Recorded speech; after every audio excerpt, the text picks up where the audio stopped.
kami bersama dengan Sekretaris Majelis Tauji Wali Irsyad, lembaga yang membuat kajian terkait dengan hukum-hukum dan syariah di DPP LDI. Kami persilakan kepada Bapak Bambang Edi Suwarto. Assalamualaikum warahmatullahi wabarakatuh. Waalaikumsalam. Alhamdulillahirrahmanirrahim. Wassalatu wassalamu ala ashrafil anbiya wal mursalin nabiyina Muhammad wa ala alihi washabihi ajmain. Yang kami hormati pimpinan dan para anggota Dewan serta hadirin sekalian yang kami muliakan, mohon izin untuk menyampaikan 3 usulan kebijakan strategis dari LDI. Yang pertama tentang tata kelola dam tamattu, yang kedua optimalisasi safari wukuf, dan yang ketiga penerapan tanazul di Mina demi kemaslahatan jamaah haji Indonesia. Kita pahami bersama bahwa dam haji tamattu itu bukan hanya persoalan teknis penyembelihan, tetapi merupakan bagian dari ibadah haji yang memiliki dimensi syariah, sosial, dan tata kelola. Oleh karena itu, pengaturannya perlu menjamin keabsahan ibadah, kepastian pelaksanaannya, serta kemaslahatan bagi umat Islam. Maka kami memandang bahwa dam haji tamattu khususnya ini lebih tepat disembelih di Mekah atau Tanah Haram.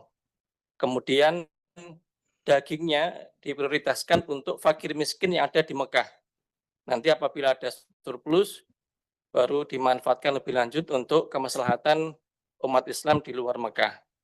Nah, pandangan kami ini didasarkan pada dalil-dalil syar'i. Ada beberapa ayat di dalam Al-Quran yang menegaskan bahwa penyembelihan haji itu sangat-sangat berkaitan dengan tanah suci Mekah Al-Mukarramah. Sebagaimana yang sudah disebutkan tadi dalil-dalilnya, wala tahliku ru'usakum hatta yablughal hadyu mahillah. Janganlah kalian mencukur kepala kalian sebelum hadyu atau dam sampai ke tempat penyembelihannya. Tsumma mahilluha ilal baitil atiq. Kemudian tempat penyembelihannya adalah Baitul Atiq, yaitu Makkah Mukarramah. Hadiyam balighul Ka'bah, sebagai hadiah yang sampai ke Ka'bah. Ayat-ayat ini menguatkan bahwa hadiyu harus sampai ke wilayah suci, bukan di luar tanah haram. Kemudian di dalam hadis juga disebutkan wa kullu fijajin Makkah tariqun wa manharun. Setiap penjuru Makkah itu adalah jalan dan tempat untuk menyembelih. Selain dalil nakli, terdapat pula kaidah fikih yang relevan untuk masalah ini, yaitu yang pertama al-aslu fil ibadah atau tauqif. Hukum asal dalam beribadah itu adalah mengikuti ketentuan syariat. Kemudian juga ada kaidah al-khuruju minal khilaf aula wa afdol. Keluar dari perselisihan itu lebih utama dan lebih baik. Nah, berdasarkan kaidah-kaidah tersebut, penyembelihan dam di tanah haram lebih layak untuk dipertahankan karena paling sesuai dengan ketentuan ibadah dan merupakan pilihan yang paling menjamin keabsahan ibadah. Pandangan ini juga sejalan dengan madhab-madhab yang muktabar. Madhab Hanafi sejauh yang kami tahu, Syafi'i dan Hambali juga pada dasarnya menegaskan bahwa penyembelihan dam harus dilakukan di wilayah haram. Adapun distribusi dagingnya kalau memang ada surplus baru dibagikan di luar tanah haram. Begitu juga fatwa MUI nomor 41 tahun 2011 juga menegaskan bahwa penyembelihan dam di luar tanah haram itu tidak sah. Nah, itu dalil-dalil. Kemudian sebagai penguat argumentasinya, haji itu adalah ibadah yang secara umum dilakukan oleh umat Islam yang mampu seumur hidup sekali saja. Kemudian untuk mendapatkan kesempatan itu menunggu antrian yang sangat panjang, mengeluarkan biaya yang tidak sedikit. Oleh karena itu sangat-sangat wajar apabila banyak jamaah yang mengharapkan adanya kepastian bahwa seluruh rangkaian ibadah hajinya termasuk pelaksanaan damnya betul-betul dilaksanakan sesuai dengan syariah. Kepastian tersebut memberikan ketentraman, ketenangan, dan keyakinan di dalam hati para jamaah haji. Jadi kesimpulan kami, tata kelola dan jamaah haji, khususnya dam tamattu, itu perlu diarahkan pada sistem yang akuntabel, kolektif, dan sesuai fikih yang hati-hati. Penyembelihan dam tamattu tetap ditempatkan di tanah haram, dagingnya diprioritaskan untuk fakir miskin di Mekah, kemudian kalau ada surplus yang terverifikasi dapat dimanfaatkan lebih lanjut untuk kemaslahatan umat Islam di luar tanah haram. Itu yang pertama. Kemudian usulan yang kedua, optimalisasi safari wukuf sebagai jaminan hak ibadah bagi jamaah haji yang sakit dan berisiko tinggi. Sama-sama kita pahami bahwa wukuf di Arafah merupakan rukun yang paling agung. Al-Hajju Arafah, haji adalah di Arafah. Bahkan Imam Ibnu Munzir menukil sebuah ijma' dari kalangan para ulama, mereka bersepakat bahwa wukuf di Arafah itu adalah rukun yang paling agung. Alladzi yasikul hajju biduni, di mana haji tanpa wukuf itu tidak sah.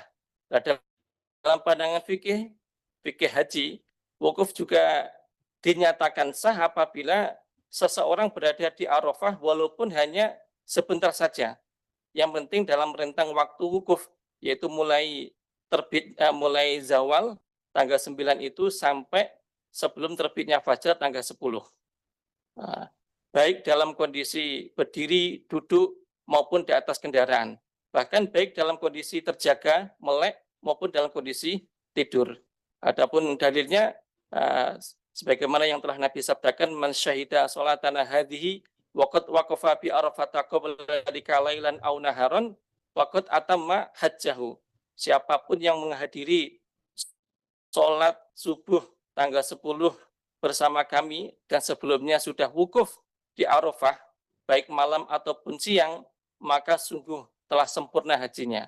Nah, di sini menunjukkan bahwa wukuf itu sah selama seseorang telah berada di Arafah pada waktu wukuf, baik malam maupun siang hari, meskipun hanya sejenak, mungkin hanya 1 jam, 2 jam.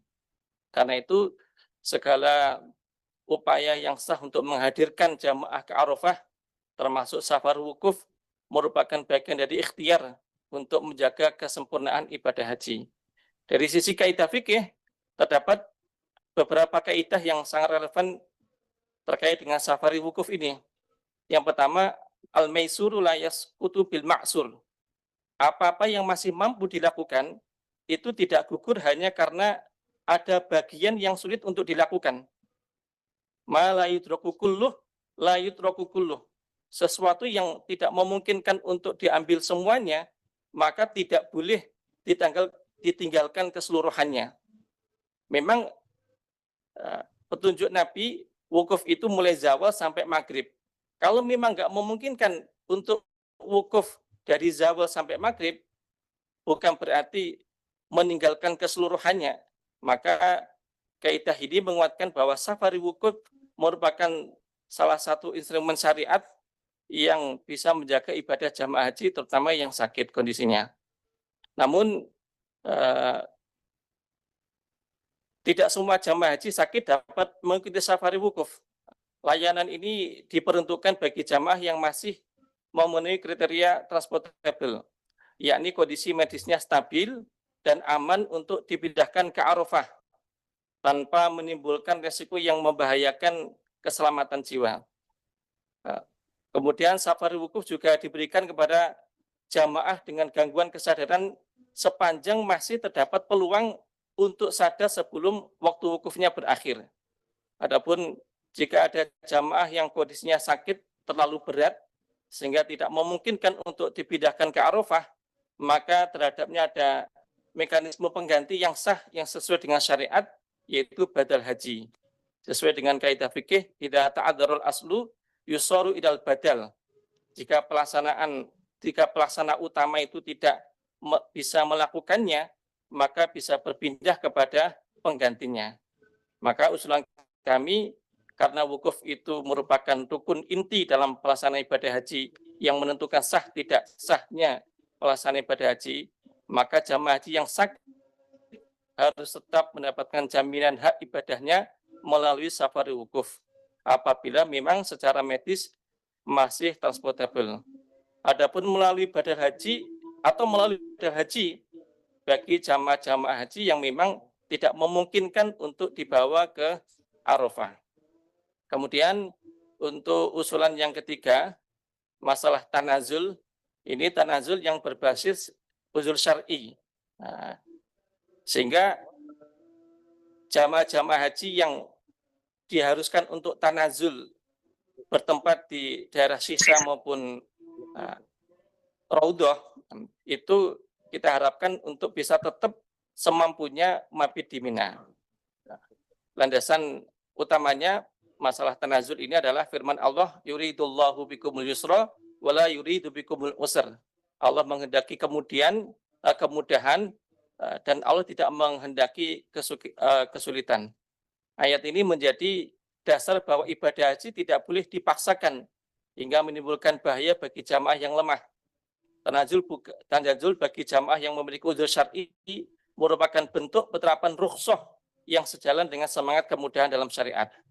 Selain itu juga tanazul termasuk merupakan bagian dari maqasid syariah, menjaga jiwa, hifdzun nafsi, dan juga dari sisi landasan hadis dan fikih lintas madhab, keringanan untuk tidak mabit di Mina bagi jamaah yang memiliki udzur syar'i itu memiliki dasar yang kuat. Rasulullah SAW sendiri pernah memberikan rukhsah keringanan kepada paman beliau, yaitu Abbas bin Abdul Muthalib, untuk tidak bermalam di Mina, karena beliau bertugas menyediakan air minum di Masjidil Haram. Begitu juga beliau juga pernah memberikan rukhsah kepada para pengembala unta. Fikih siasahnya menganalogikan bahwa jika urusan pekerjaan logistik saja diberikan dispensasi, maka urusan keselamatan nyawa manusia jauh lebih berhak untuk mendapatkan dispensasi. Qiyas min babil aula. Pandangan ini juga sejalan dengan mazhab Syafi'i, Hambali dan Maliki yang memperbolehkan ashabul adzar untuk tidak mabit di Mina. Dengan demikian, jamaah yang sakit, lemah, lanjut usianya atau menghadapi kondisi yang membahayakan keselamatan dirinya dapat memperoleh keringanan yang serupa. Adapun jamaah yang tidak memiliki udzur syar'i tetap diupayakan untuk melaksanakan mabit di Mina meskipun hanya sebentar atau separuh malam sesuai dengan kemampuan dan kondisi lapangan. Hal ini sejalan dengan firman Allah, fattaqullaha mastata'tum. Bertakwalah kalian kepada Allah menurut kesanggupan kalian. Sejalan dengan itu, Nabi sendiri juga bersabda, khudhu anni manasikakum. Ambillah manasik haji kalian dariku, Nabi. Karena itu, tanazul tidak boleh difahami sebagai pembolehan umum untuk meninggalkan mabit, melainkan sebagai rukhsah bagi jamaah yang benar-benar memiliki udzur syar'i. Tanazul itu kan pengertiannya tidak mengambil hak fasilitas yang ada di Mina. Kemudian mereka ditempatkan di hotel mereka yang ada di Sisa maupun di Raudhah. Bukan berarti mereka diperbolehkan untuk meninggalkan mabit. Kalau memang tidak ada udzur syar'i, mereka masih punya kewajiban untuk mabit di Mina sakpol kemampuannya. Adapun rekomendasi kebijakan terkait dengan tata kelola dam haji, yang pertama, pemerintah perlu sekali menjaga tata kelola dam yang terpusat, transparan dan sesuai dengan syariah. Kemudian seperti yang kami sampaikan tadi, penyembelihan dam tetap dilakukan di Makkah Al-Mukarramah melalui fasilitas yang resmi. Lalu untuk distribusi dagingnya diprioritaskan bagi mustahik yang ada di Makkah.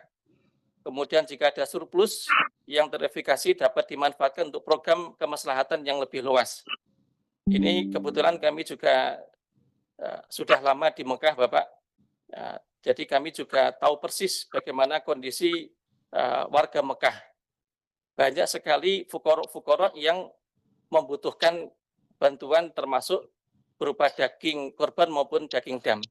Bahkan dari masyayikh kami juga banyak yang mempunyai beberapa yayasan-yayasan yang bekerja sama dengan Ad-Dhahi untuk menyalurkan daging-daging korban.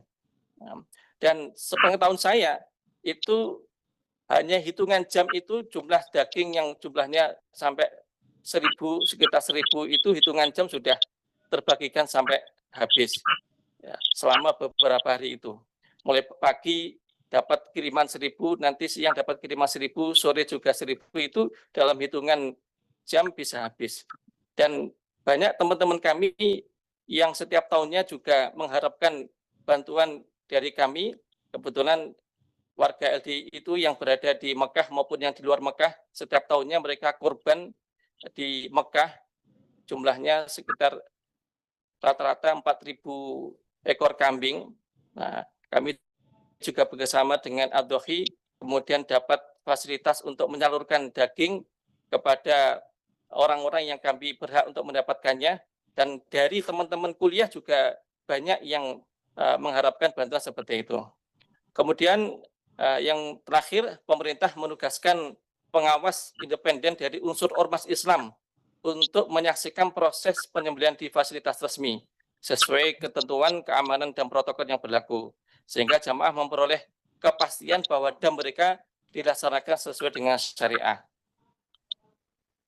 Terus untuk rekomendasi kebijakan terkait safari wukuf, pemerintah perlu memperkuat regulasi dan standar operasional pelaksanaan safari wukuf bagi jamaah yang sakit agar memiliki kepastian hukum, kepastian prosedur, dan kepastian pelayanan. Diperlukan klasifikasi medis yang jelas dan seragam untuk membedakan jamaah yang masih transportable dan dapat diikutkan safari wukuf dengan jamaah yang secara medis tidak memungkinkan untuk dipindah ke Arafah. Jamaah yang memungkinkan untuk dibawa ke Arafah diikutkan safari wukuf, sedangkan jamaah yang tidak memungkinkan untuk dibawa ke Arafah diganti atau diarahkan dengan mekanisme pengganti yang sesuai dengan syariah, yaitu badal haji.